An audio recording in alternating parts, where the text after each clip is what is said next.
Welcome back, everybody. How is everybody? Who do we have here? Lorraine, amber eyes of golden waves. That's right. Welcome, Terry Lynn. Where we going, JC? JC, where we going, Terry Lynn? Where we going? All right. Yeah, welcome, Terry Lynn. Name Celestine, Queen of the Stars.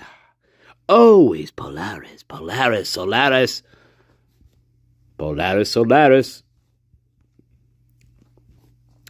In Dade County, fighting the war in Florida, Terry Lynn. That's right. Oh, I thought you were down in Dade County fighting the war. Welcome to DNI 27, sometimes 28, 29, 30, 31. That's right. The tornadoes are coming. You better take shelter. All right. How is everybody? It's a Monday, isn't it? It's a goddamn stormy Monday, isn't it? That's right.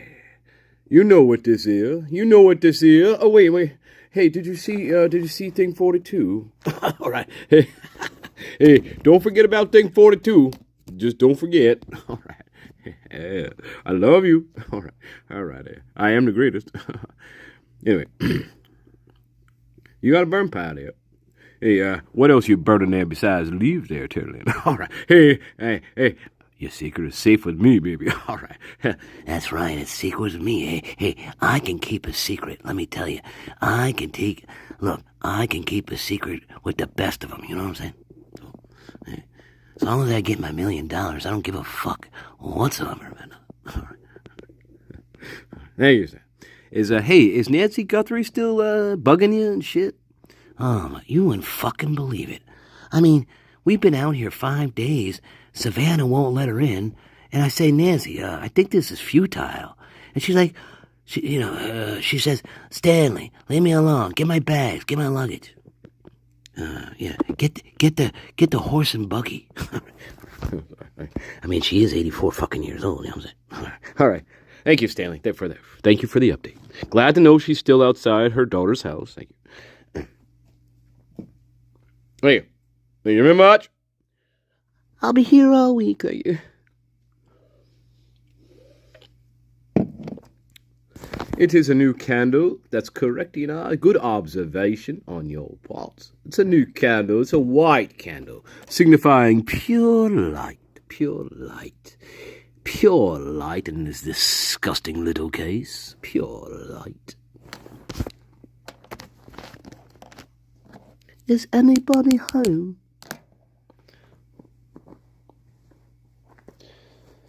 All right. Well, we're doing some things today, aren't we? Yes, we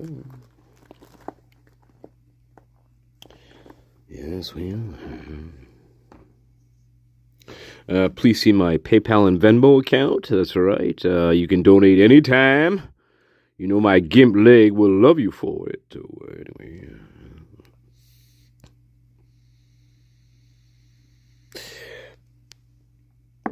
And guess what? I'm not even that nasally. And guess what? I'm not even that nasal sounding, and you could still donate. All right. That's all right.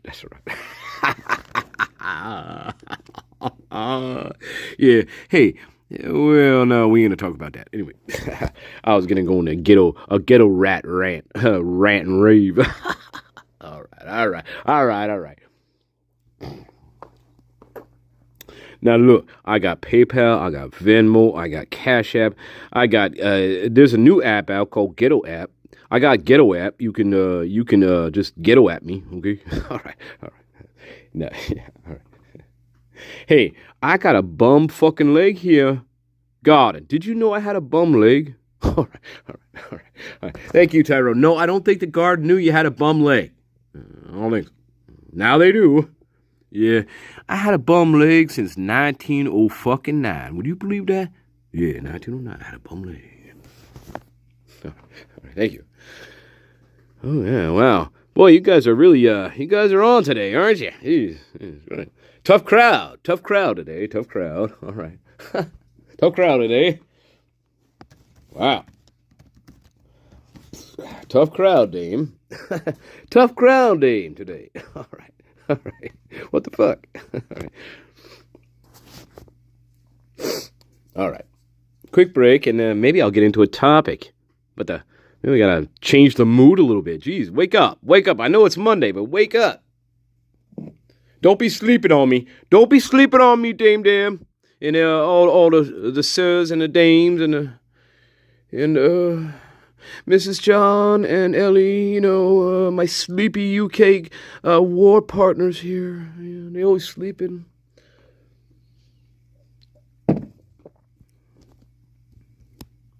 Yeah. Shitty Monday. Hey, let's turn it around. And I welcome Seattle Rain. To the fish market we go. That's right.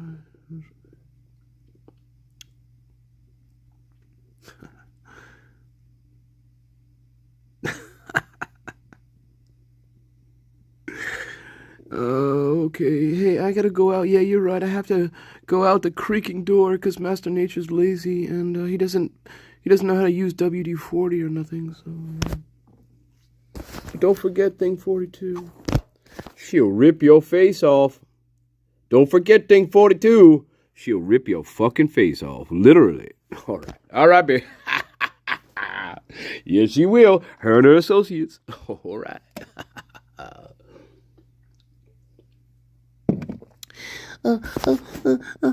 Because I wasn't really like mad at anybody. I was just mad at myself. Because I don't get mad at people, right, Dylan? Fuck you. Anyway, quick break there, and we'll get back to the psychotic prime. I'm sure we will. We always do.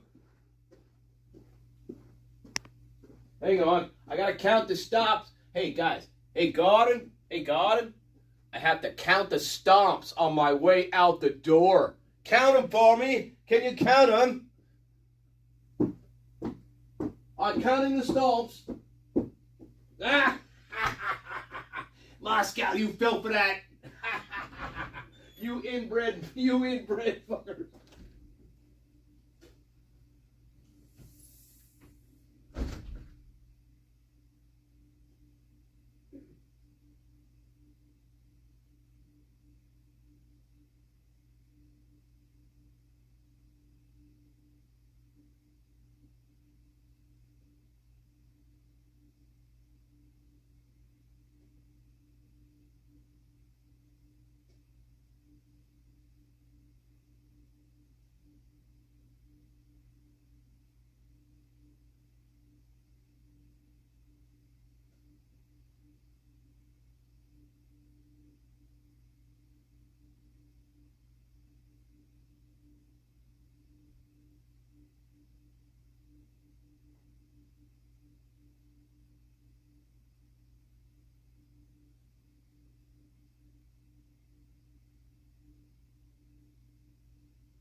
don't know.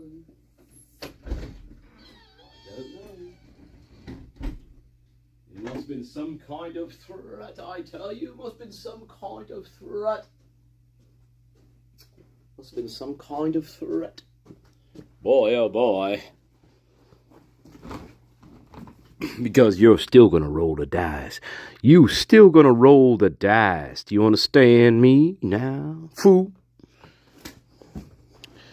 Welcome, metaphysical bicycle. Let's go for a little ride.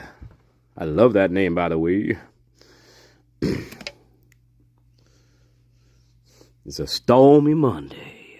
Just don't whip me. Don't tie me to that whipping post, all right? They call it Stormy Monday. Yes, they do. That's right. Especially down in the Delta.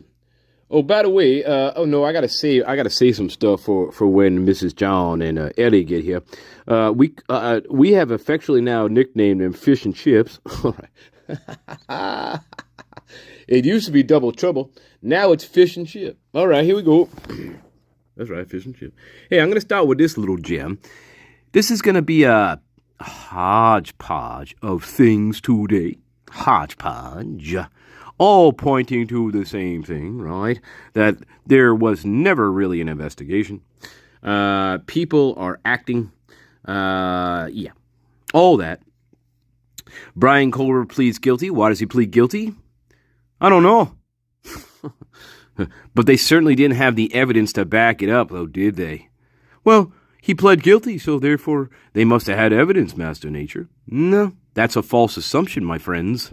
Any good, competent defense attorney, based on things that we've seen in this case, would tell you they had a really weak case. Thompson knew it. Everybody knew it. The judge played prosecution. Yep. This should have gone to trial. I don't care. I don't even care if Brian Kohberger's guilty or not. I really don't. The fact is, you're going to go to trial, regardless. And even if I'm found guilty, guess what? That's fine. That's fine. But guess what?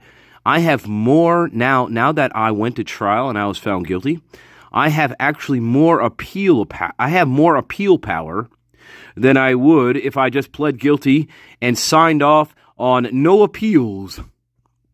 And Brian Kohberger, being the PhD student that he is, right, or was, he would know that, wouldn't he? I would think. I mean, he wasn't a dummy, was he? So, the question you have to ask yourself, what was so compelling to Mr. Kohberger that he would forego all his appeal rights and plead guilty to charges? What would make somebody do that? Knowing full well that your best bet is to go to trial. Even if you lose, you have more appeal rights in losing. And he would know that. Anyway, like I was saying, that must have been some hell of a threat. There's no other way around this to me in my mind. That must have been one hell of a threat. To totally fold. Like fold the tent, baby. After 3 fucking years. Not a week, not 6 months. 3 years we're playing a charade? A game? I don't think so, my friends. No. All of a sudden I grew a conscience, huh? After 3 years, I grew a conscience.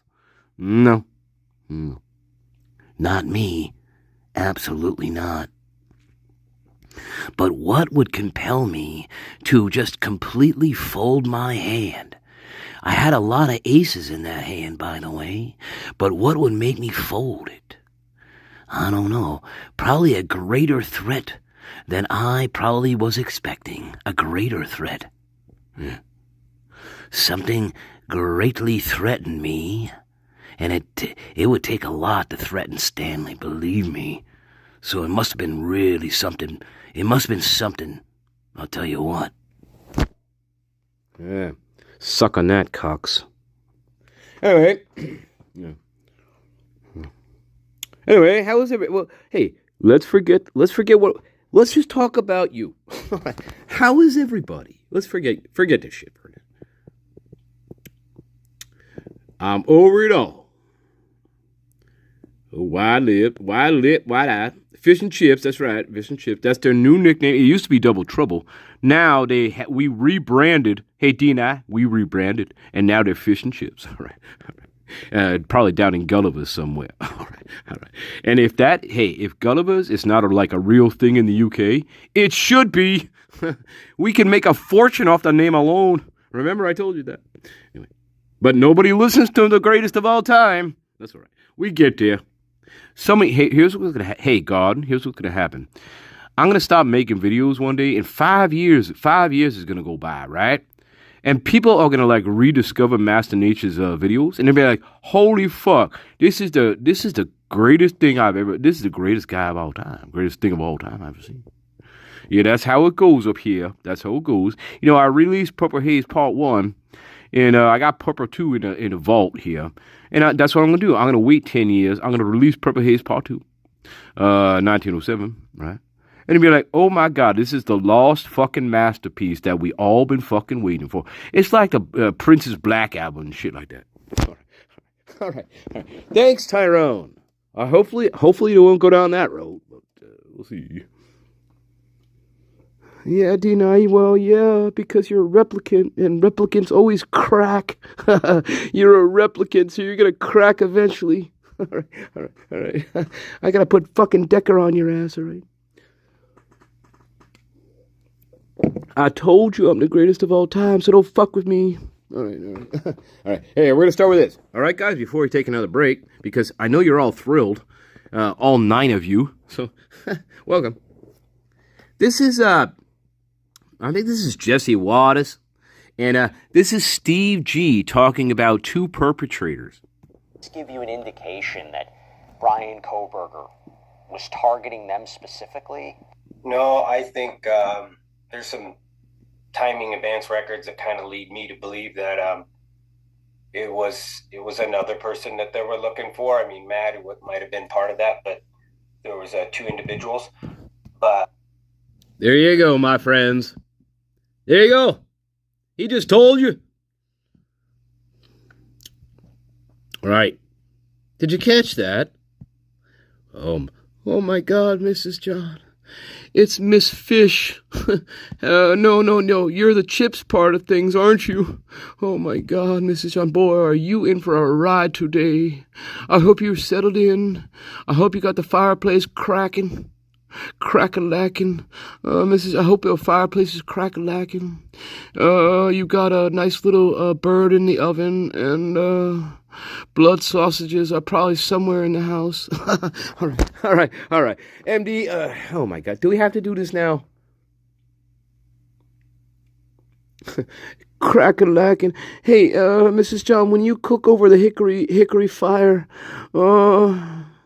like, how do the eggs come out? Like, all right. Anyway, I'm just trying to psych you out. Mrs. John, I'm just trying to psych you out. This is the greatest battle ever. Remember, this is the 100-year Butterface battle. And Mrs. John is down. She's like, well, I'm 64, 3-1 at this point, okay? So, yeah.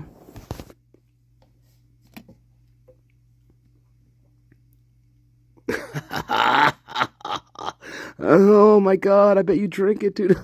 You're crazy, Mrs. Chips.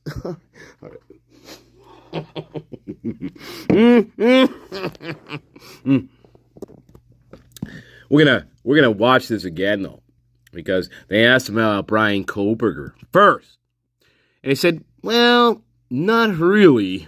No, I think it was 2 people. Maddie could have had something to do with that, but I think all the families tried not to. And this is where he goes into well, you know, we didn't really want to point fingers at each other. Go down a road where we blamed each other, or we tried to say one person's kid was more responsible or had a role in this. But you were thinking it, weren't you? See why? See here, hey Garden, greatest, right? Why are we even thinking about this though? That's my question. Why is this even a thought in the mutt's fucking brain? So my thinking is, at least for him, if he didn't have anything to do with killing his daughter, which I'm not quite sure about, actually, even to this day, sounds crazy. Even to this day, I can't rule Steve G out in my mind, because his family's behavior after Kaylee was killed is extremely odd. So and he already has a daughter that wants nothing to do with him. And I also believe that, correct me if I'm wrong. Now, I could be totally wrong about this, but I think his first wife, right? Because Christie's his second wife, right? But didn't his first wife, didn't she die? Wasn't she killed? Or it was either his first wife or one of his other children, I believe, also was killed. Correct me if I'm wrong. But isn't that true? Isn't that true? Am I not the greatest of all time? Yeah. Something like that. Yeah. Right, Steve G. the Mutt? Or something like Remember Sicario. we tried to keep it. Unfortunately, we had to do this all together, and pointing at each other wasn't going to really help nothing. Wasn't something we were willing to do. But you did. Okay, all right. But you did. You know, here's why. Because nobody asked that question. Nobody asked him this question, right? He voluntarily, like he always does, offers information that nobody even asked him the question about. He's done this ever since they started doing interviews about 7 days after the murders happened, right? Way back when. But that's what Steve G always does. He always either purposely will misinform, or he'll give you information that is weird that nobody ever asked for. That's what he does in every single fucking interview, which now I think is about up to 80 or 90 or something like that. Weird, huh? So I want to watch that again with you. Does this give you an indication that Brian Kohberger was targeting them specifically? No, I think No. there's some timing advance records that kind of lead me to believe that it was another person that they were looking for. I mean, Matt might have been part of that, but Based on the advanced timing records, I believe it was somebody else that they were looking for. Right. Well, how the fuck would he have the advanced timing records? Yeah. Right? How would he have the advanced timing records? I don't know. But this is the Mutt. I want you to take a good look at the Mutt. We bashed the fuck out of him. I bashed him in the last live. I bashed his whole fucking family because they're disgusting. And this is another example of it. Okay, look at this. Yeah. But there was two individuals. But there were two individuals. But I think all the families tried not to go down a road where we blamed each other. See, then he totally switches. We were actually talking about two suspects, right? But now he switches to a conversation about not turning fingers against each other in the families. Yeah. Tricky little fucking bastard. Is he? Tricky little one, this one. Tricky little fucking gnome.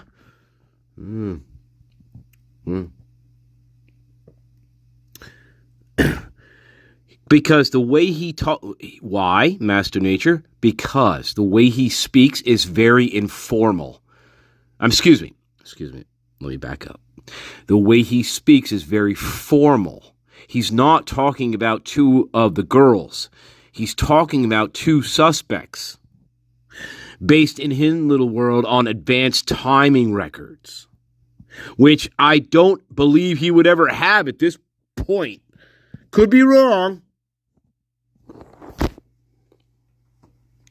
Now, this is after Kohberger was captured. And I'm not sure if this was after Kohberger pled guilty, but it's definitely post-Wolf here.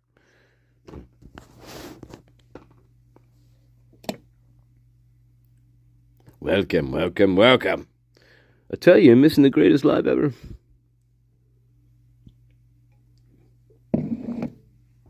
Welcome, White Rubber.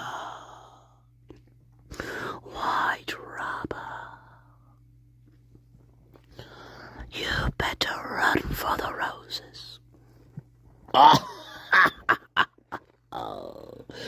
Oh my God, Master Nature. How do you think I feel?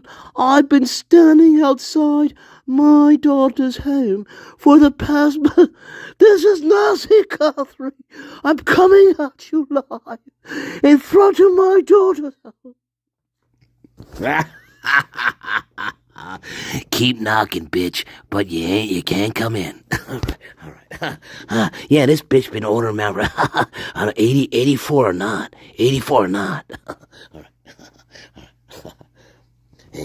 Hey, you either pay me $1 million or I'm going to just laugh at your fucking misery. All right. I love you. All right. Thank you. Thank you.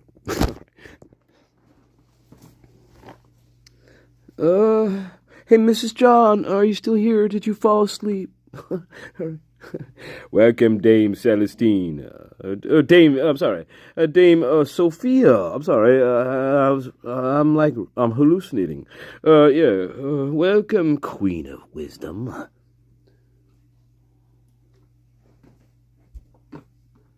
Fancy meeting you here. Oh my God, Master. Why do they do it to me? I'm just 6 years old, Master. Oh, and I got a gimp leg. Look, I'm trying to walk with my gimp leg up the stairs here. Can you hear? Oh my, that's my gimp leg hitting the stair.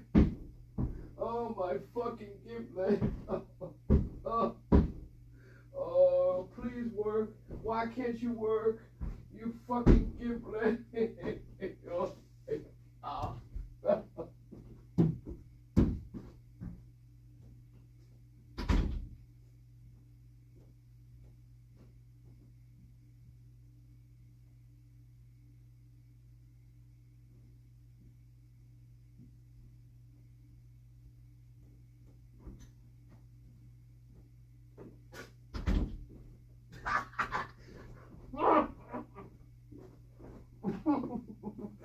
Masternature not funny.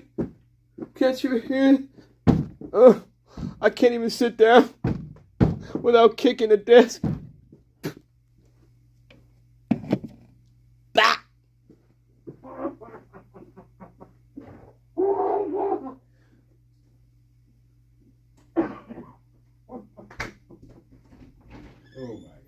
Masternature, you fucking crazy. You know that?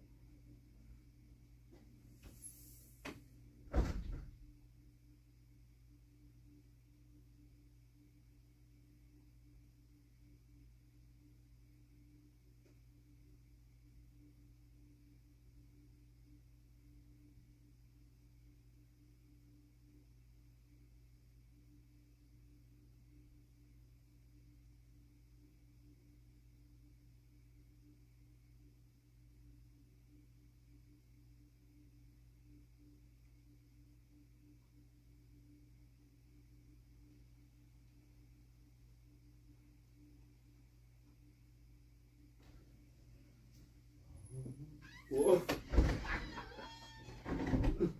Oh my God, alright. Hang on guys, it's gonna take me a while to get back here. Oh my God. Hey, watch the chair. Watch the chair. Oh my God. Oh my God.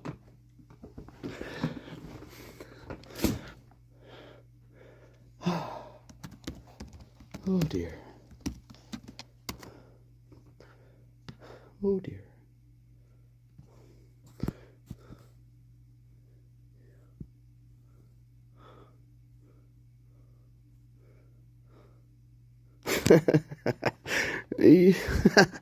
That's right, Mrs. Hey, Mrs. John, are you prepared? Oh, man, I have to narrate this shit again. I just won an Oscar last night. Fuck off. All right, there we go. All right. Yeah, well, where do you think they got the story from? It's a story of my life, the sinners and shit like that. Anyway, that's where I came from. Anyway, Mrs. John, are you ready? Mrs. John, you better prepare yourself. Because, now it's, I was dropping regular bombs. Well, now, Mrs. John, you better be ready. This is something a little different. We're gonna call this chemical warfare. All right, chemical warfare. Here we go. Oh God, MD, are you sure? Chemical warfare? Yeah, Mrs. John, and she's a tough nut, let me tell you. And I want to end the war now. So here, I'm deploying some chemical weapons here, and I hope you like this. I'm not sure where to start. Okay, we're gonna start with Trevor. Okay, Trevor. Show us how Trevor is using his tics to teach. We started like naming my tics. Like we call this the Rockstar, and this one's like called the Gene Simmons. Trevor Harris rarely makes these faces. Oh my as he wants to. fucking God. Seventh grader suffers from Tourette Oh my syndrome. God, man.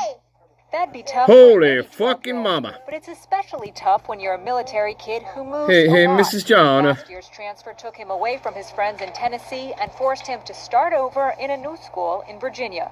When I was down there, kids understood my Tourette's and everything, but I come up here, no one understands me. In my first day, I got flipped off at least 15 times. Oh, okay. Oh, you don't like this? You concede the wall, Mrs. John. You concede? Trevor, who is among the 138,000 American kids living with ah. decided he was. Oh, Mrs. John, I must have hit a nerve. You concede the war now, don't you? Yep, she's ready to fold now, Master Nature. I won. I told you I win the 100-year battle for Butterface War.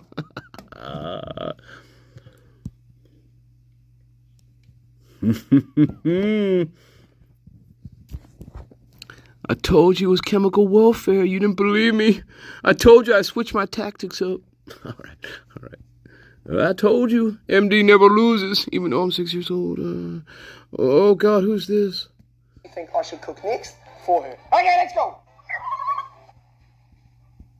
Yeah, he also has Tourette's, but he's also retarded. And, yeah, now he's banging his head on a pan and shit. Yeah, that's really funny, isn't it? Yeah. Now he's spitting on egg. Oh my God. Now he's spitting on a fucking egg. Oh, now he's eating an apple. Oh my God. Well, here we go. Oh shit. Broadcat mean, Papa. Oh my God. Can I? Oh my God. Mrs. John, how can you put up with this shit? Holy fucking hell. I couldn't put up with this shit. Oh my God. You know what we do with people like this? Yeah. Oh my God. They're squealing like a fucking girl. Oh my, hey, listen, my God. I'm telling you one fucking thing right now.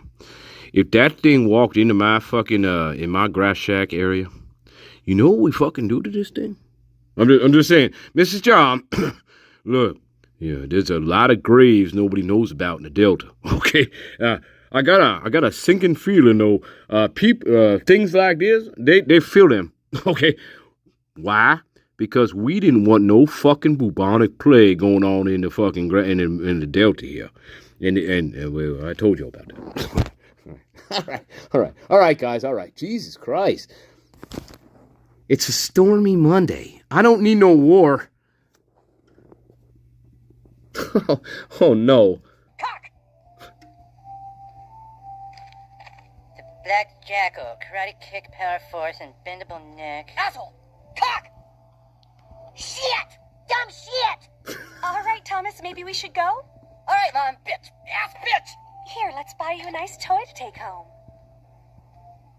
Dude, that mom is cool. I'm sorry, my son Thomas has Tourette syndrome. What? You're telling me there's an illness that makes you blurt out obscenities? All right, hold on just a second here. Are you telling me that if you have this Tourette syndrome, you can say whatever you want all the time and never get in trouble? It's a neurological disorder. He can't help it. Yeah.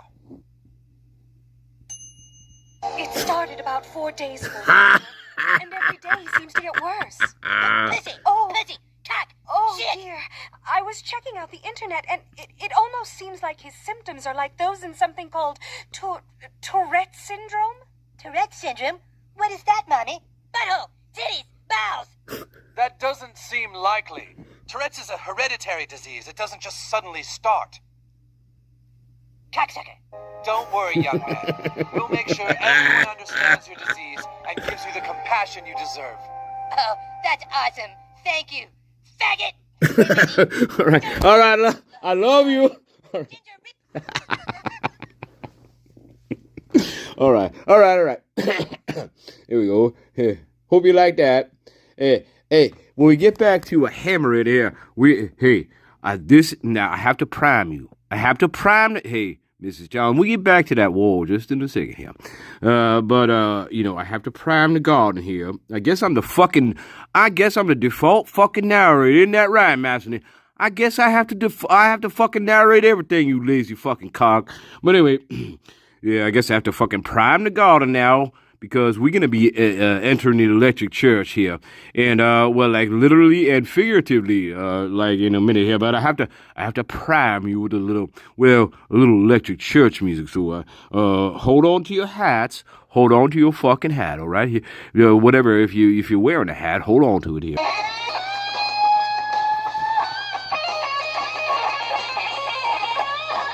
Rest of all time.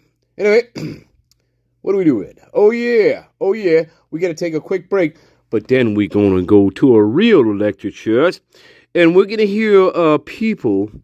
Now, thank you again, Curious Rose, for pointing this little nugget out to me, and I'm gonna take you way back to 12/30/2022, and we're having a little remembrance service for a one Miss Maddie Morgan and a one Miss Kelly Jade Goncalves.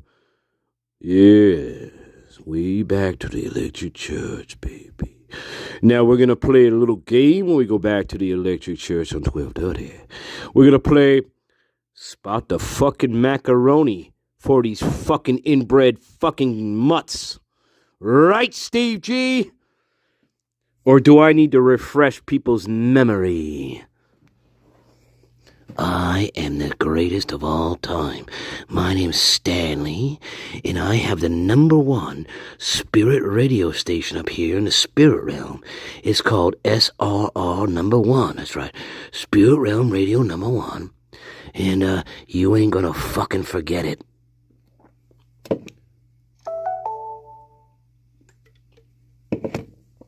I told you. Welcome.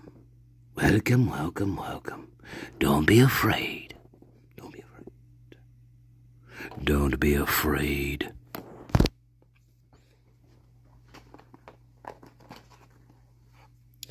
I told you it's going to be a hodgepodge of just about everything. Hodgepodge. But I wanted to start in Act 1, and this is the official start of Act 1, with the a little electric church action here. That's right. Because I want to jerk some tears out of your eyeball as you give to me, and in my Venmo, PayPal, TikTok, butterfacefinance.com, $59.95 a month. I got a gimp leg, and it's all right. You can cry for me, Argentina. Argentina, you can cry for me all fucking day. I'm not gonna hold it against you. All right, I'm not gonna hold it against you. Anyway, but before I take a break and Act 1 is official, I wanted to show this to you real quick. I know it's real quick. It's not going to drag your time down into the fucking gutter of Idaho. But, we're already there. We already in the gutter of Idaho. And, the little boy in blue. Here, sorry, this is not what I wanted to show you, but Mrs. John almost conceded the wall here. He wasn't going to hide behind his tics. Yes, he was. I have Tourette syndrome. He and his school officials decided to educate his peers with an anti-bullying PSA. A tick is not like an insect tick. It's actually where you scream, "Ah!" make faces, or click your teeth. Holy fucking, straight to the fucking bell tower. All right, straight to the fucking, look, I know he's young, and I know you think he look cute in his red hair, but back in my day, we put him on a train. We put him on a fucking train. Listen to this. With the Wells Fargo bags. We'd stick him in the back of the fucking train with the Wells Fargo bags. Okay, filled with money. We put them on a 12 to 16 hour fucking train ride. All right. And they have to wrestle this fucking thing off the train, stick him on the back of a fucking horse. All right.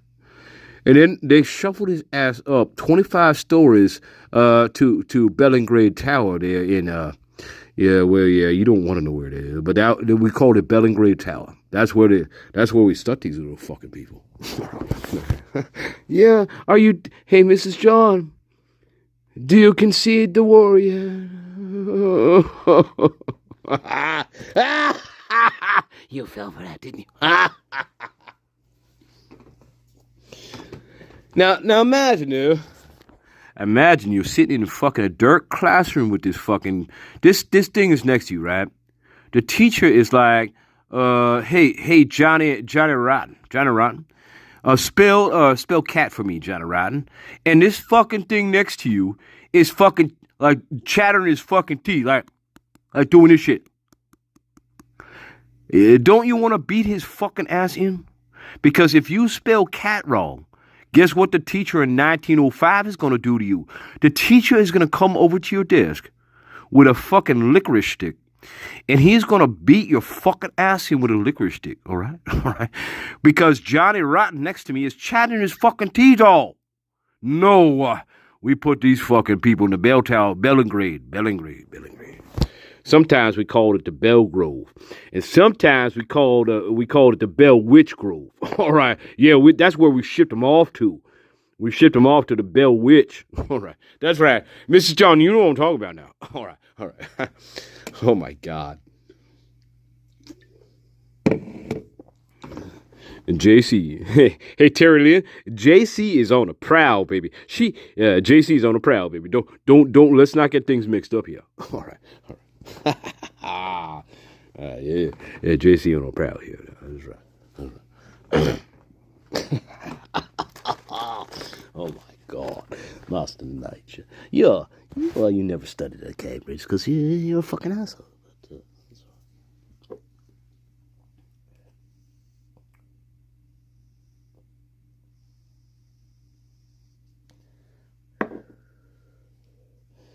Oh, Masternature, did you get a hold of some good Moroccan moon dust again, or what? What's wrong with you?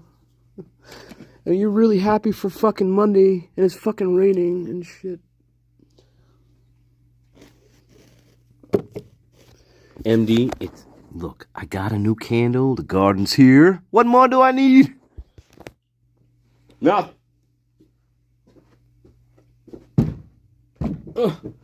Yeah. Oh, okay. How comes you keep banging your fucking gimp foot into the desk?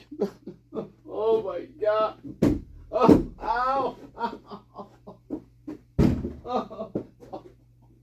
Oh yeah, I was gonna show you something. Wait. Ow. Before I was gonna go, well, this asshole has to smoke. But before this asshole was gonna smoke, he actually forgot to play you what he wanted to play you. Oh my God, Masternature, you're disgusting. Anyway, oh, where is it now? Oh yeah, South Park. Oh yeah, well, I think we're gonna put him in we already determined we're putting him in the Tower of London, and I think, hey, Mrs. John, I think a mace would do really well with this one. I think a mace would actually fit, and anyway, maybe I have Tourette's. All right, fuck you. All right, yeah. All right. Anyway, but no, wait, the gimp leg is calling you. Oh my God. Look, I have Venmo, PayPal, Cash App, Bitcoin. You can pay me in Bitcoin, okay, for my bum leg. And, oh my God, yeah, hang on. I want to pull on your heartstrings. And,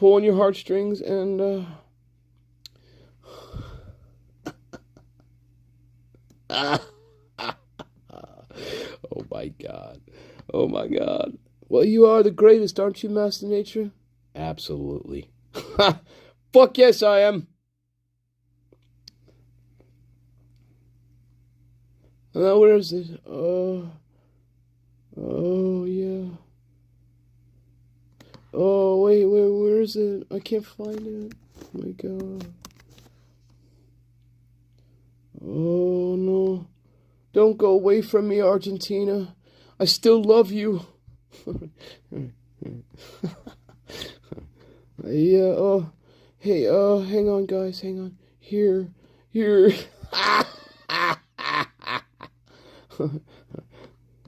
Now, one more.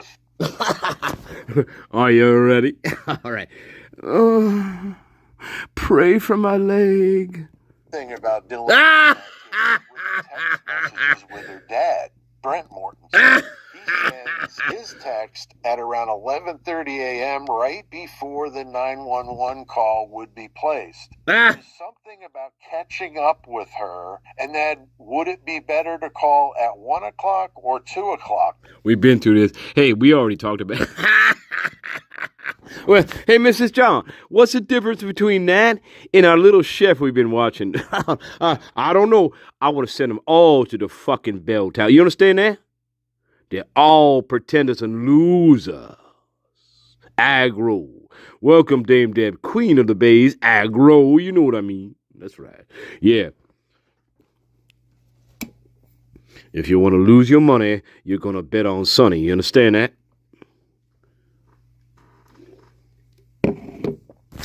I am the greatest of all time. Yeah.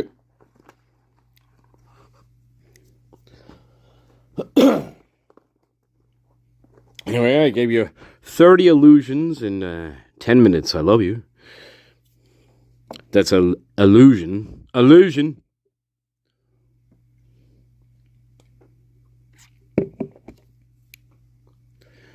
Because I have a bum leg, and I want you to feel sorry for me. I love you. All right. Hey, sorry, we get back to, I'm sorry. I just had a little detour into, please feel sympathetic for me. Yeah, anyway. Oh, yeah. Here, now we get back to the electric church.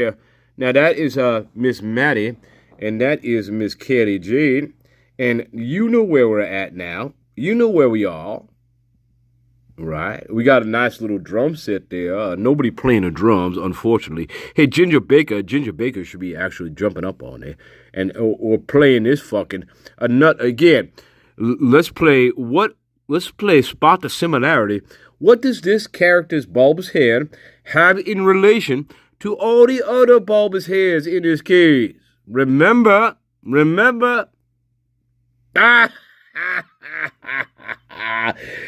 That's probably the biggest. Look, that's like crystal alien skull shit we're talking about. Crystal alien skull shit. The crystal skulls found in a cave in New Mexico.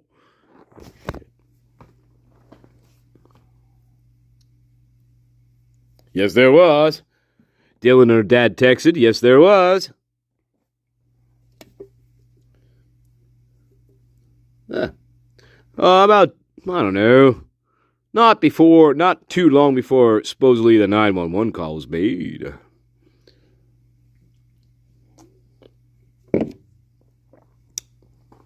And Dylan Mortensen, being the prime she is, was totally nonchalant.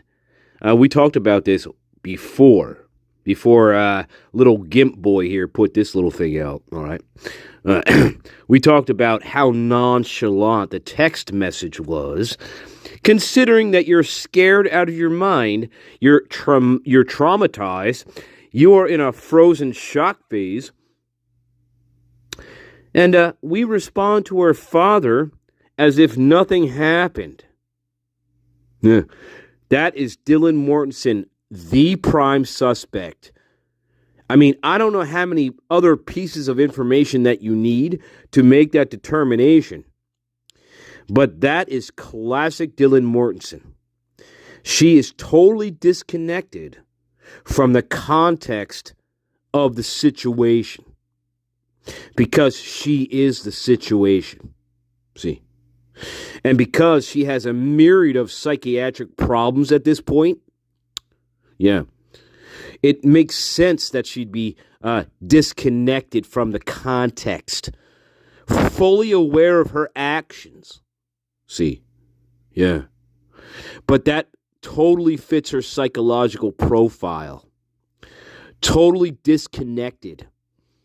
Just like those text messages between her and Brent Mortensen, her father. And that's why the defense and Mr. Roloff wanted that text messaging bubble. And that's why they got that text messaging bubble. That they were going to present at trial. And that's the sequence of events here with this. Yes, I am the greatest, right? And I just explained why that is right there with this chain. Yeah. And we talked about this a long time ago. Mr. Roloff. Yeah. He was the defense expert on the text messaging history between the roommates, Dylan Mortensen, Bethany Funk, everybody. But the defense honed in on a little text messaging bubble between Dylan Mortensen and Brent Mortensen, her father, who is an absolute goon. If you ever seen pictures of Mr. Brent Mortensen, he is an absolute fucking would remind you of a mafia goon. Yeah, he looks like a fucking goon. Yeah. Fucking goon. Like father, like daughter. And Mr. Brent Mortensen, in my opinion, probably has major anger issues. Just like his fucking daughter has major anger issues. And the thing with Dylan Mortensen is, she likes to pretend or drink. I do believe Dylan Mortensen is an alcoholic at 19 years of age. I do believe she is an alcoholic. I do. I don't believe she's an alcoholic on that particular night, though. However, overall, I do believe Dylan Mortensen is an alcoholic at 19 years old. Back in 2022, absolutely. Absolutely an alcoholic. Amongst a myriad of other psychological problems. Just like her father. Her father is a goon. Her father has major anger problems, anger issues.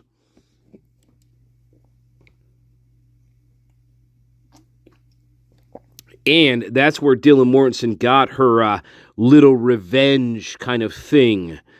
Her revenge.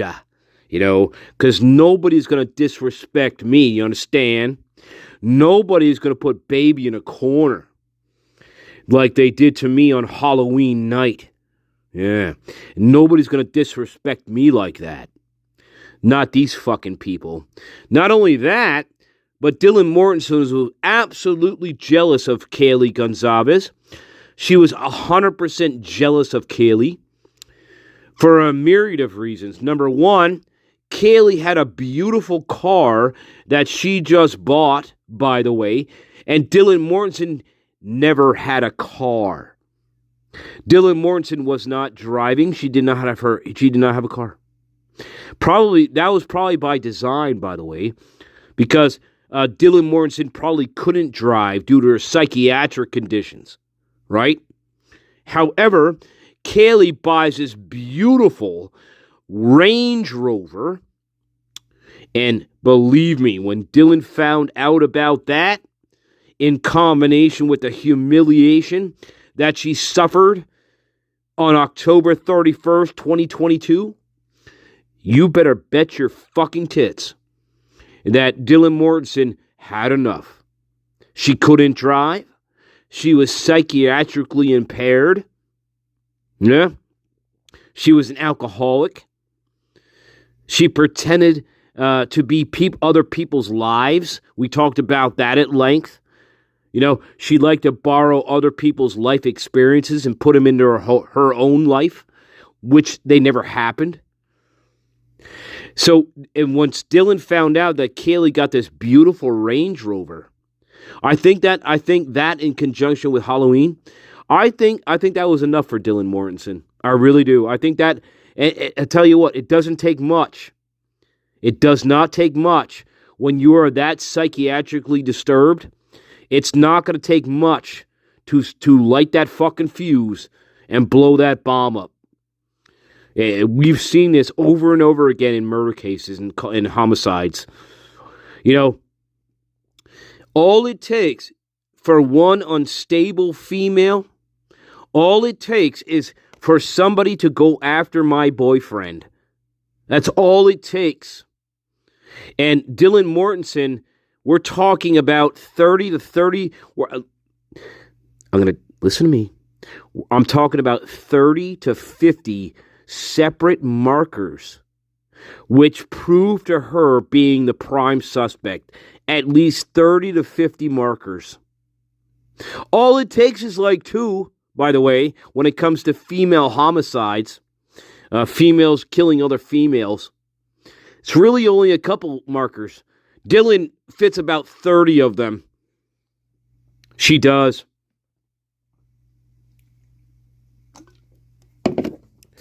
This goes way beyond your hitting on my boyfriend. And believe me, as you and I know my guard, and because you are the greatest guard, we've seen countless murder cases in which a female snaps because they think that another female or another person is either going to get with their boyfriend, talking shit about them, okay? Or they're just doing it for the hell of it because they're bored. We've seen a lot of female homicides in this vein. It doesn't take much when somebody's unstable. And Dylan Mortensen, she must hit about every single fucking marker that you could possibly hit when it comes to female on female homicide. At least she hits every single one of them. Idaho State Police in Moscow. You're a farce. You're a joke. You're a joke. You're a farce. Okay? Statistically, when females kill other females, it's due to certain circumstances. And guess what? Dylan fulfills about, 99.9.9.7% of them. Yes, she does. Yes, she does.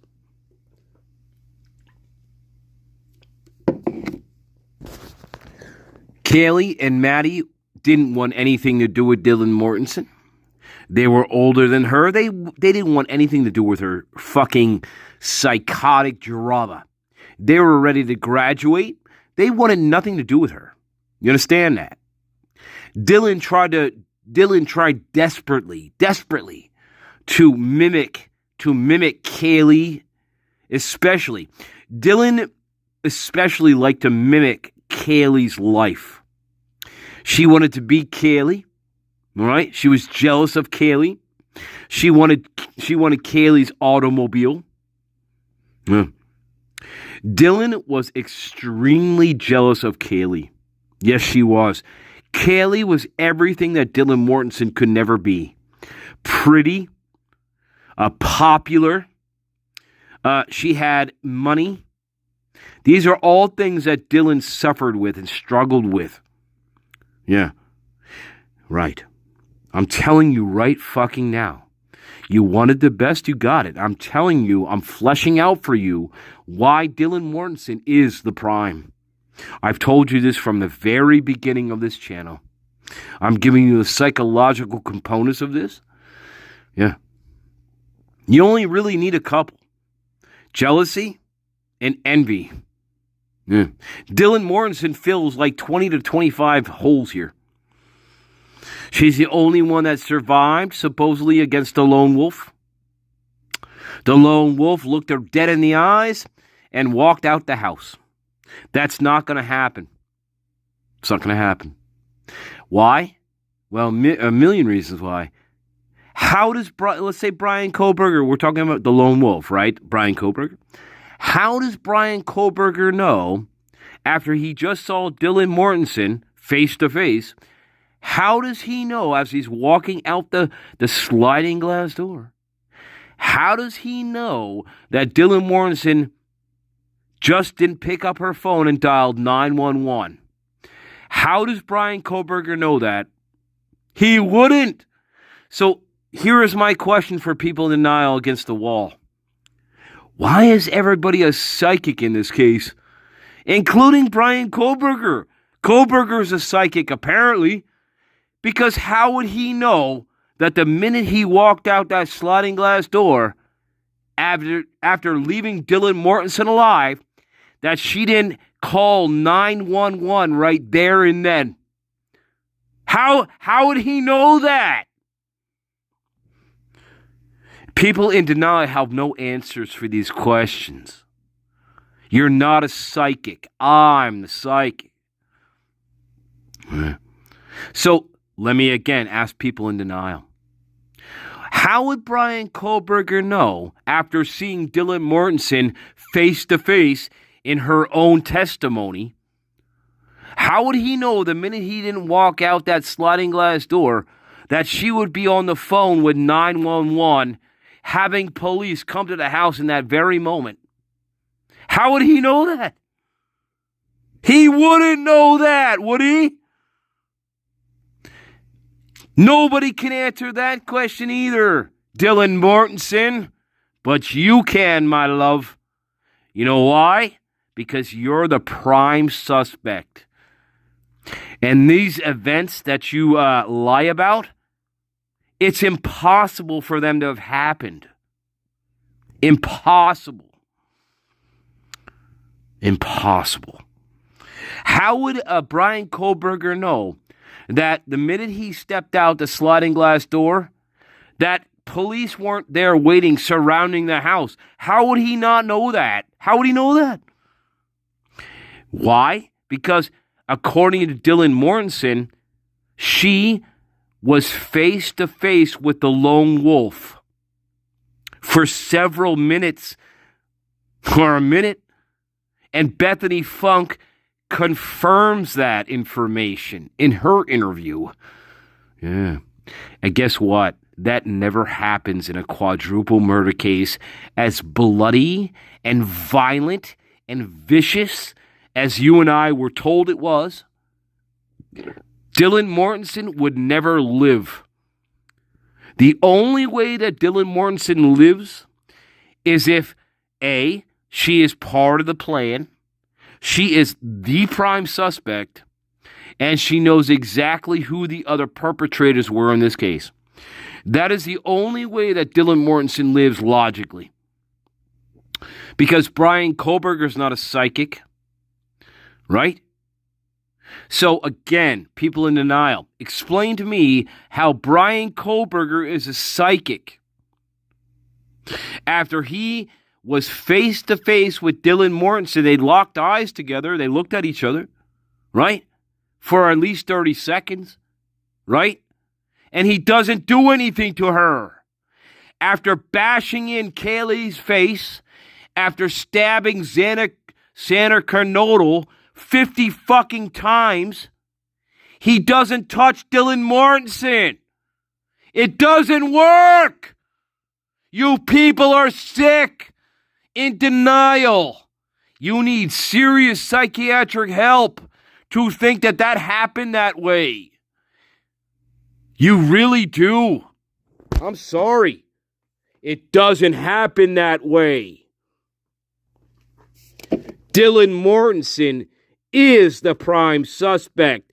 She has always been. She's the one that set up the entire narrative that fucked herself. She fucked herself over and over again. So the question is, why did Moscow police, why did they do everything in their power to dissuade everybody, the press, people with logic and a brain. Why did they do everything in their power to get everybody off Dylan Mortensen as the prime suspect? I don't why.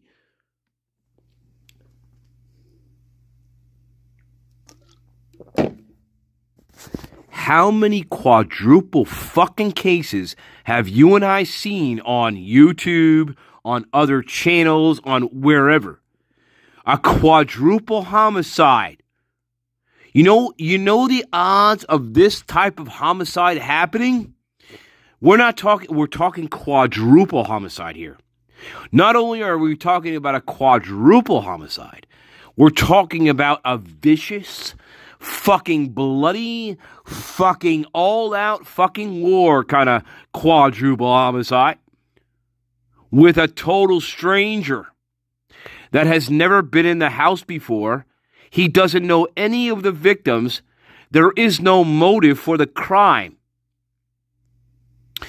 Yet, we have 2 survivors who couldn't call 911 for 8 hours. So you tell me, people on Reddit, you all need psychiatric help. Yeah, you all do. Yeah. Dylan Mortensen, again, we said this, my God. She needs to take a polygraph test. I know it's not admissible, okay? But she needs to take a polygraph. And, hey, Dylan Mortensen, I'll make it a little sweeter for you. Okay? We're going to play best out of 3. So you can fail the first polygraph, but you still have a chance to get the second polygraph right. You understand? It's going to be best out of 3. Yeah.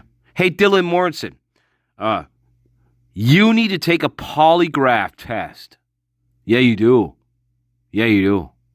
And in fact, I'll hire the most well-known polygraphist in the country if you agree to take a polygraph test. Yeah, and answer questions about your involvement in your fucking roommate's fucking murders. Yeah, I'll pay for the polygraph. I'll pay for the polygrapher. Name your price, bitch. Name your price.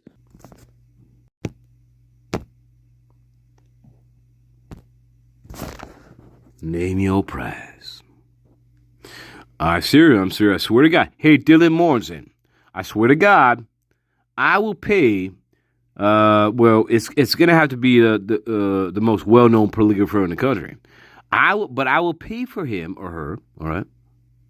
If you will agree to sit down and take a polygraph test about your actions on the night of the murders. Go ahead, Dylan. Dylan, I'm serious. Hey, email me. Let the garden know. I'm serious. Hey, you have nothing to do with it. Fantastic. You should have. Hey, you're gonna make out really well here. Dylan Mortensen, you need to take a polygraph test. Because Moscow and Idaho, we already know they're corrupt. We already know they were protecting you from the very beginning. But people in reality with brains and logic, who have, seen about 1 million fucking forensic videos, I think you need to take a polygraph test, Dylan Mortensen. Yeah. And we're going to play best 2 out of 3. Best 2 out of 3.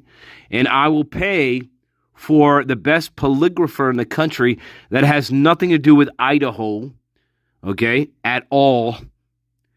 Yeah. Let's see if Miss Dylan Mortensen could pass a polygraph. Do you think she would? Do you think she would, Garden? Do you think she'd pass a polygraph? Fuck no, she wouldn't. Hey, you can like this live. It's free. I'm not going to charge you yet. Oh, unless you feel sorry for my bum leg. I told you I'm the greatest. They still don't. Hey, Garden. They still don't believe me. Why? Dylan Morrison. Dylan, hey, Dylan. I offer you $50,000 if you agree to take a polygraph test.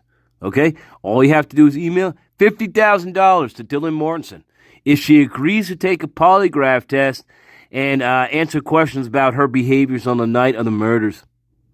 Do it, Dylan! 50 grand, baby! You can buy that Hermes clutch that you always wanted. You can buy that Hermes clutch that you always wanted. Do it! 50 grand! Hello! This is Nancy Guthrie. Did you say 50,000? Savannah, I'm going to fucking kill you, Savannah. Oh my this is Nancy Guthrie reporting live outside my daughter's house. The cunt still won't open the fucking door. Oh, you fucking cunt. I'm going to burn your fucking house down. Savannah! She was always a fucking sped child. She was always a sped. Oh, you fucking cunt.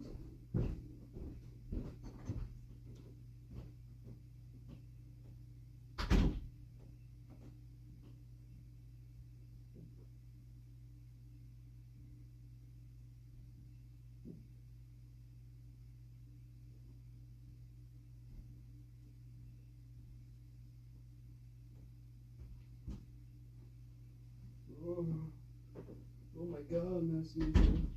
Yeah. Is this still Act 1, Master Nature? Where the fuck are you? Oh my God, you're lost in space. Oh my God. Oh my God, you're lost in space. I guess this is Act 1. Hey God, I'm sorry, and I guess we're still in Act 1. Bear with me, I'm trying. This asshole doesn't cooperate, and he's an idiot. Oh shit, hang on. Oh, that's my bum leg, Master. Oh my. Now I gotta get a prosthetic. Oh God, don't do it.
And like, they'd like, and like, what is up with Dylan? And like, total fucking drama. Oh my God. All right. Back to reality here. Welcome all to Pictures at an Exhibition. This is Act 1. Act 1, midday sentence, midday, total drama. Welcome to the Electric Church. Here we go. Hold on to that for the rest of their lives. Oh, yeah. So at this time, what I'd like to do is I'd like to ask the people that really knew Maddie and Kaylee Bulbous to come on up, and I'm going to invite Bulbous. Olivia. Oh, Olivia. Hey, step over a little bit. Hang on. Hang on, hang on now. Before we gotta brace ourselves for Olivia. All right. My sister was a pain in the ass. boy, when we were growing up, we called her Nuthead. And she used to like stick peanuts up her nose. And that's one of my favorite memories of her, when she used to stick peanuts up her nose. Right, Olivia? All right, Olivia. I have 4 children, and I look like a trailer trash fucking whore. Okay, let's hear from Olivia. Are you ready? Are you ready? Act 1 is upon you. Come on, Olivia, waddle your fucking ass up on the stage. And let's talk about you for the next 20 minutes, about you. Look at this. It looks like Christy, doesn't it? Hi, I'm Olivia and Kaylee, Maddie's oldest sister. It's Olivia. Christy, you mean? The struggle I had with myself wasn't based on wanting to have been a better sister or wishing I had been nicer or had had a different relationship with them. Of course not. And for that, I'm forever grateful. My struggle with myself was that I didn't feel that they were gone. Oh, you didn't? I felt like I should have. Me, oh my. I will sing you an Italian opera right now. It's called Oh mio my. Here we go. Featuring Olivia Goncalves from the Dirt Bologna Sandwich family. Here we go. It's called Everything is About Me, oh my. I love your pizza. Please order me a pizza. I'm starving. All right. Known. I should have had some sort of intuition that told me to call them, and I didn't have that, and I let it eat me alive. I don't think so. I think you're eating pretty good there, love. All right. Fried bologna sandwiches. Oh, my God. Mrs. John, can you believe this? All right. Mrs. John, where you at? I think she's eating pretty well here. All right. Yeah. And she ain't starving nothing. All right. She ain't starving nobody. All right. Especially herself. All right. All right. Anyway. Hey, what's the context? Remember? What's the context? Remember? Everybody forgets the context. You cocksucking bastards called Moscow and Idaho. What's the context? What happened to Kaylee? What's the context? Think about it. Did you read the autopsy? I did. What's the context? Is it about me, oh my? Me, oh my, my fucking leg? Is it? No, I hope not. What's the context? Did you read the autopsy reports? Did you read them? If they're real. Yeah. I didn't eat for 2 days. Can you fucking pity me like the fucking horse that I am? I am Stanley. Don't forget it. Now I want you to pity me like the horse that I am. I have existed long before you motherfuckers. I killed more people than you could possibly imagine. And every time I see people like this, it makes me want to be alive again. It makes me want to be alive. So I can carry on of why I hated people in the first fucking place. It's people like this.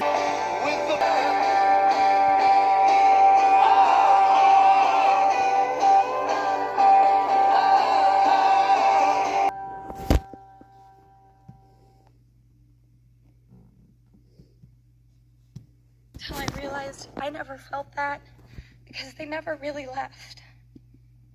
They're everywhere, always. I see her in the barista's bright pink nails, or my daughter's smile that's too big for her tiny face, just like hers was. I see her in bookstores where I aspire to become a reader and spend too much money for a cluttered nightstand instead. I bet. I see her in that one brand of eyelash glue that she always wore because she was allergic to regular extension glue. Yeah, bit sucks, doesn't it? Between us cannot be broken, and I don't have to let it go. I have a sister. I have 4, actually. 2 are here with me, and 2 are here with me.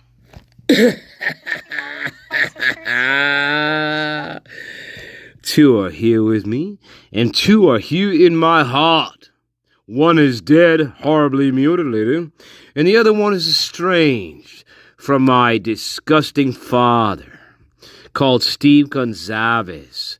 It's called Sicario. And this is why we put bullets in people's brains. No, I'm just kidding. Well, that's what I would do, Master Nature. But, well, alas. It has not broken in 2. It feels a little heavy, but only because of how much it grew. And I know when it hurts or when it beats too loud or too fast, it's only stretching to make more room for them. If I could... That's not really good poetry. Okay, I'm just saying. You forgot the rhyme on the end of it. You fucking cow. All right. Yeah. You wanted the best, you got the best. I'll tell you. Wait a minute. We're still in Act 1, right? I don't know, asshole. Do you think we should transition to Act 2? It might be a hard transition. Would you like to say our colored cousins?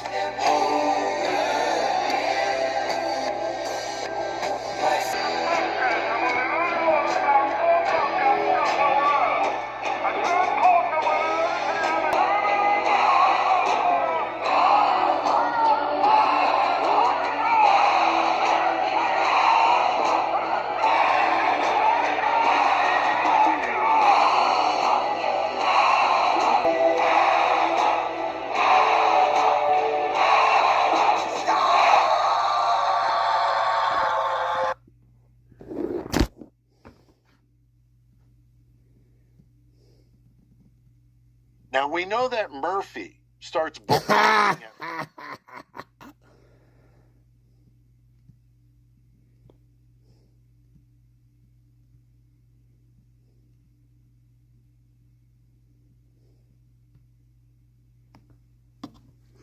How is everybody doing?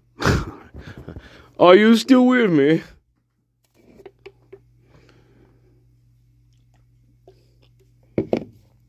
And JC said, JC said, you know what? When I come back, fuck you all. All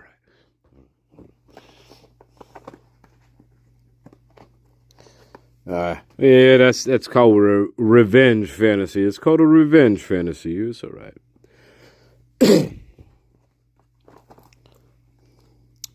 Yeah. Are we still here, though? So we still here. Or did you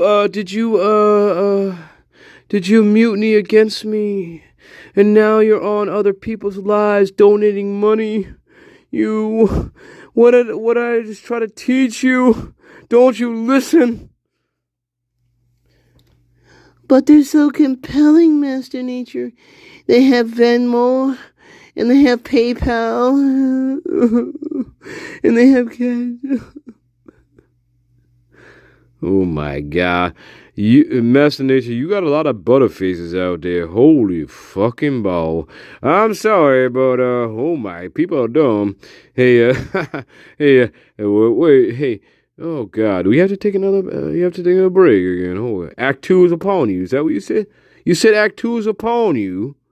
Oh God, Master Nature. Oh, please don't hit your fucking wooden peg leg out the fucking door. We're not talking Peter Pan shit here, are we? You got a fucking wooden peg leg now? Is that it? You got a wooden peg leg? Well, where's the Venmo account? Hey, okay, well, listen, you can donate to my wooden peg leg donation. It's at my Venmo account is now it's at wooden peg leg slash Captain Hook. And now you can donate all the money that you want there to that. Do you like that? Now I know it's a long one, but let me reiterate. We're talking Venmo, and my Venmo account number is wooden peg leg slash Captain Hook. See, Now, don't feel sad. You know, I know. Hey, the alligator took it off. The alligator took it off at the knee. At the fucking knee, would you believe it? He couldn't take it off at the fucking foot. No, he had to take it off at the fucking knee. Would you believe that shit? Now, yeah, alligator don't fucking mess around now, do they? No, they don't. And, well, I kind of wish they did, but where they fucking that big ass alligator, he ugly. He was ugly. He took my fucking leg right off the fucking knee. Would you believe that shit?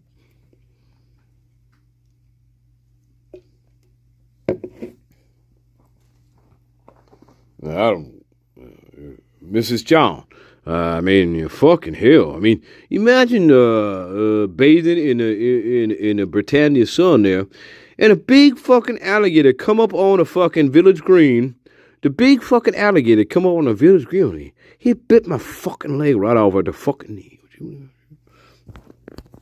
And I was just sunbathing. On the village green. What the fuck happened? I didn't know you had fucking alligators in the fucking Delta. Excuse me. Well, in the UK Delta, on the village green. I didn't know you had fucking alligator. Oh my God. You could have fucking told me, Mrs. John. I would never vacation there. What the fuck is wrong with you? Oh my God.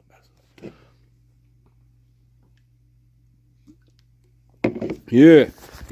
About a week later, I saw on a headline, I read the fucking London Times, right? It said, big ass alligator storms the village green, bites a fucking black man's fucking leg off. I'm like, well, they ain't that fucking funny. They're talking about me. Yeah, you think that's funny? You think that's fucking real funny, don't you? Yeah, you do. But it happened. Go look up 1918 London Times. It says, biggest alligator ever spotted in London jumped up on the village green and bit a Negro's leg off at the fucking knee. That's what it said. Yeah, you think, I had a hard fucking line.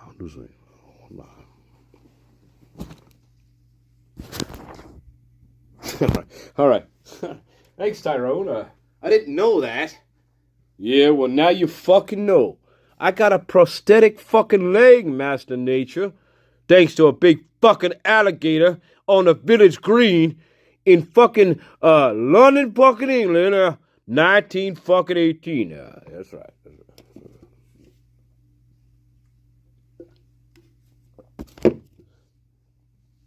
Did you set up a GoFundMe? Tyrone, you can set up a GoFundMe for that kind of shit. Where you think I could set up a GoFundMe for that? I don't know, Tyrone. It depends how much you want to do it. Maybe I set up a GoFundMe. Hey, Carter, do you think I should set up a GoFundMe for the leg that the alligator took in 1918 on the village green? Do you think I should set up a GoFundMe? I might just do that, actually. It sounds very tempting. All right. Oh, my God. Let's talk about blood and guts.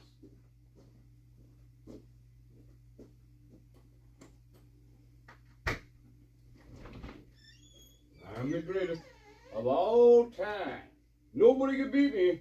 They try. They try, Master Nature. They try and they fucking try.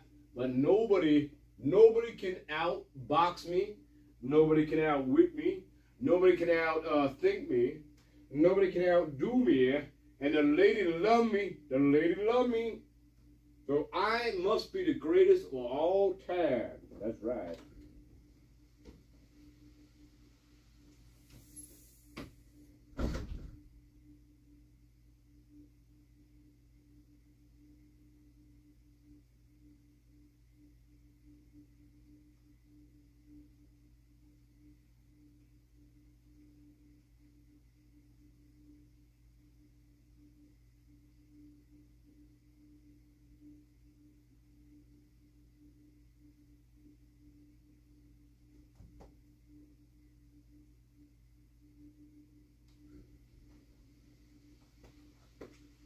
Stormy fucking Monday.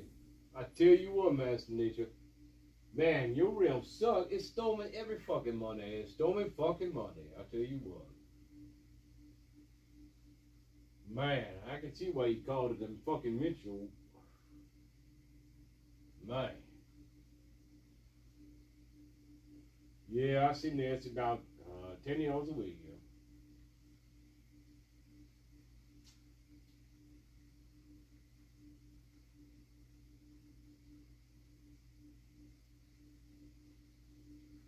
All right, well, maybe we should do a late show.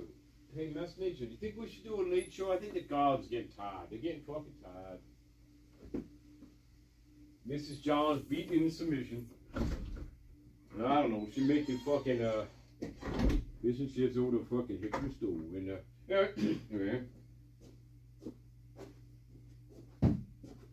oh, lost. Oh my God, Masternature. Please stop hitting your peg leg. Oh my God. Every time you hit your peg leg against something, it splinters and it doesn't feel nice. Anyway,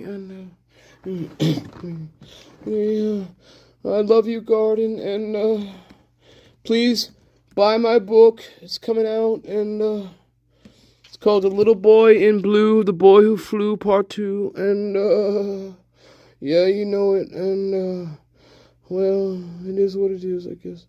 But maybe I should end it. Yeah, I should end it. Yeah, I should end it. I don't know.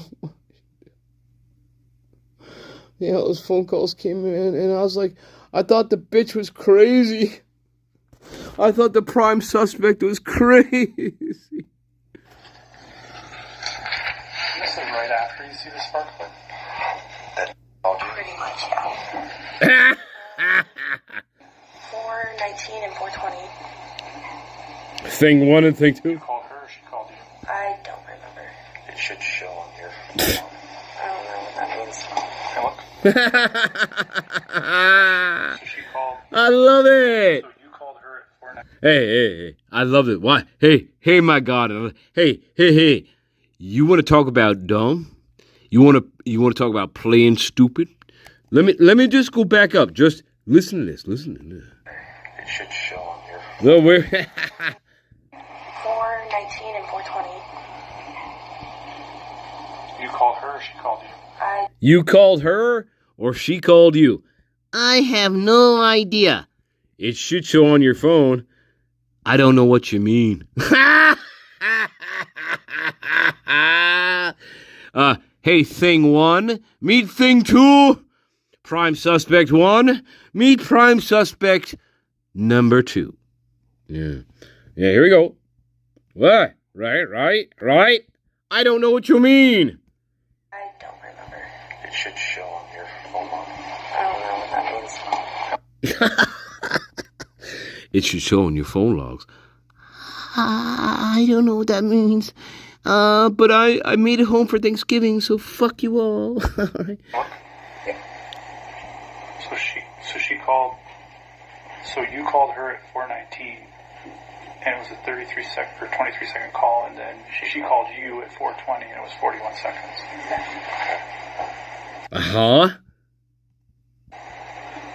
And can you explain what you talked about during that minute and 18-second little conversation that you had with Dylan Mortensen there?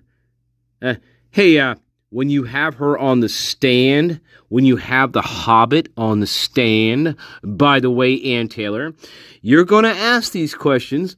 Hey, Bethany Funk, it looks like you, according to the myriad of text messages and fucking social media activity that was going on between the times you supposedly said your roommates were fucking murdered, and you did absolutely nothing or called the police. What were you exactly talking about between 419 and 420 that lasted for a minute and 19 seconds? Explain that, Hobbit. Yeah. And that's just one question you're going to ask the Hobbit, let alone Dylan Mortensen, because once Dylan Mortensen gets up on that stand, I'm going to tell you right fucking now, a good defense attorney and his team, they're going to have 1,000 questions for Miss Dylan Mortensen, And in those questions, they're going to contradict everything that she says in her fucking interviews. And after the 1,000th question is asked, the jury at that point is going to be thinking to themselves, gee, you know what? I think Dylan Mortensen is the prime suspect in this case. There's no way around it. No way. And that includes our little Hobbit friend here. Hobbit. So you called her first, and then she called you back. Right. And then I called Xana. No. When you called her at 4:19, what did you say to her? Yeah? What'd you say? I said, did you hear that? Like, because I thought, like, the sparkler or whatever. And she said, I thought it was like a sparkler or whatever. I think she said yes. And I said, well, what was it? And then she didn't know. Did you? Well, how would she know what it was? She was on the second floor. She wasn't on the first floor, Hobbit. How would Dylan Mortensen know what it was? Just hang up then? I don't remember. Apparently I got hung up And then she called you back. I don't remember. Apparently it got hung up for no reason. It got hung up for no reason. Remember, the girls here, Bethany Funk and Dylan Mortensen, they're not in any danger whatsoever. So we shouldn't be having phones just hang up. They're not in any danger. The killer left, remember? Right, people in the aisle?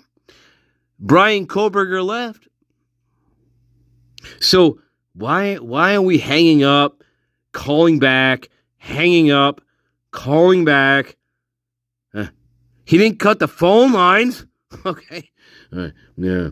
This is what we call the psychodrama that Dylan Mortensen especially spearheaded and roped Bethany Funk, because Bethany Funk is an accessory to murder. Bethany Funk is an accessory to quadruple homicide. Dylan Mortensen is the prime. Yeah. But let's listen more, because this doesn't make any sense. Right? Remember, what's the context? We're not in any danger. And then during that conversation, I don't really was that when remember. she I think talked that's about when she talked about the guy.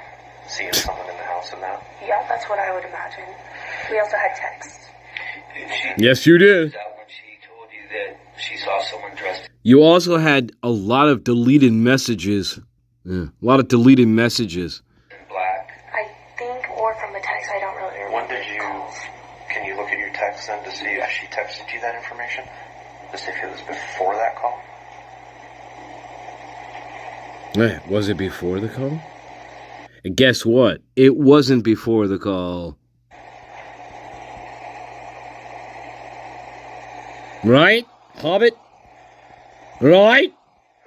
Around 4:22, so it was after. It was after the call. Correct. Thank you very much. I am the greatest of all time. I'll be here all week.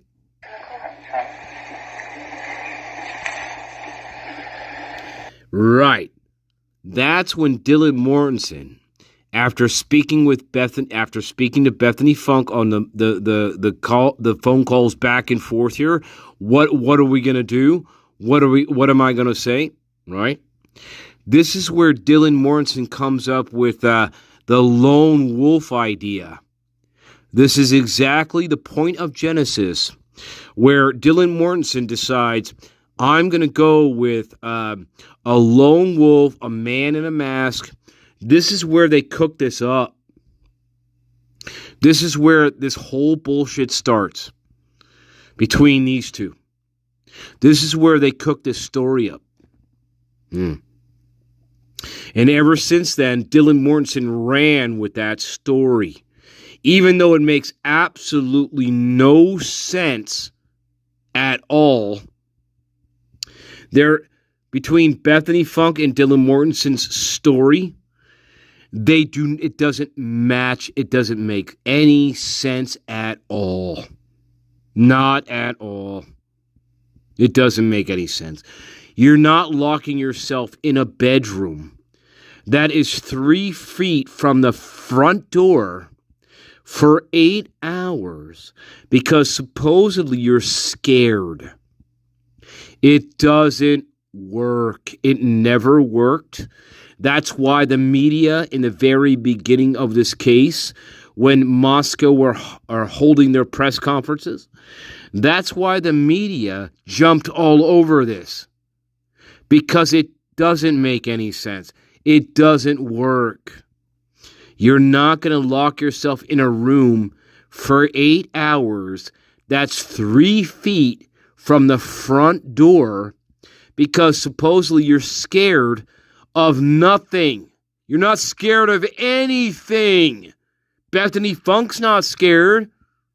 Okay? She doesn't know what's going on, apparently.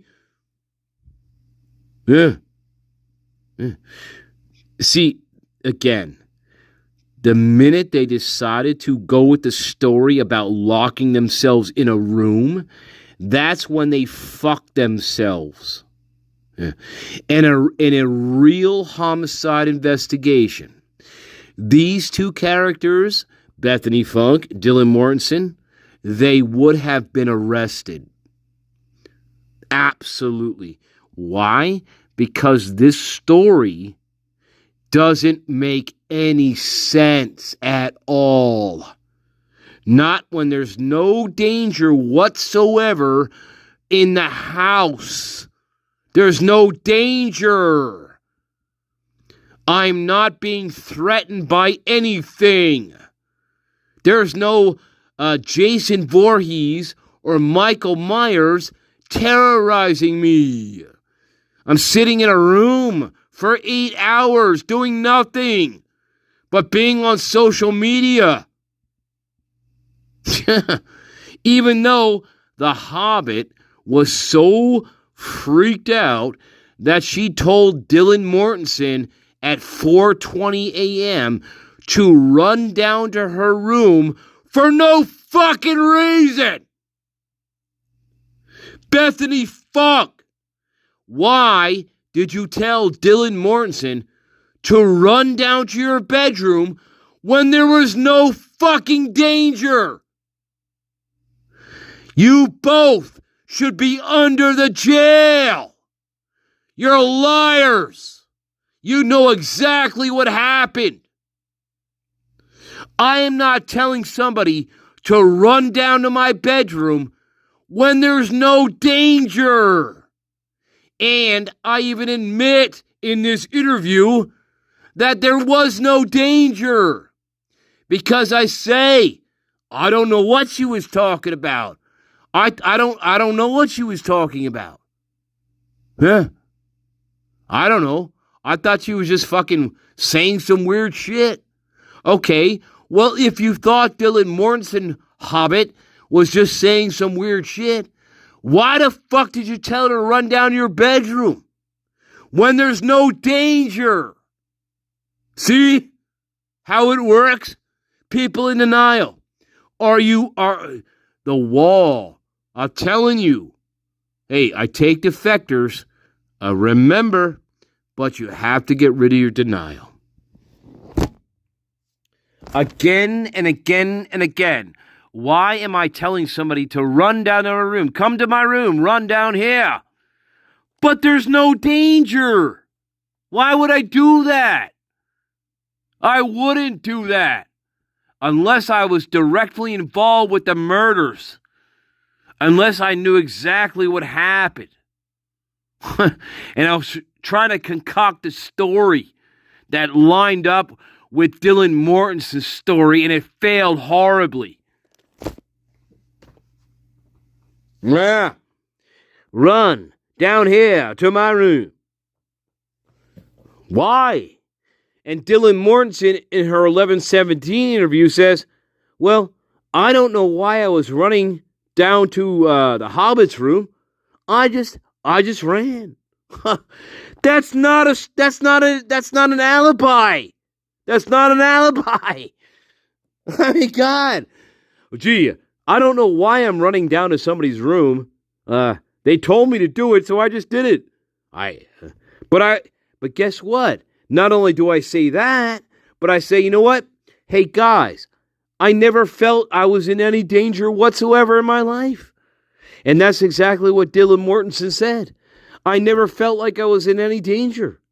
So why am I running down to the Hobbit's room?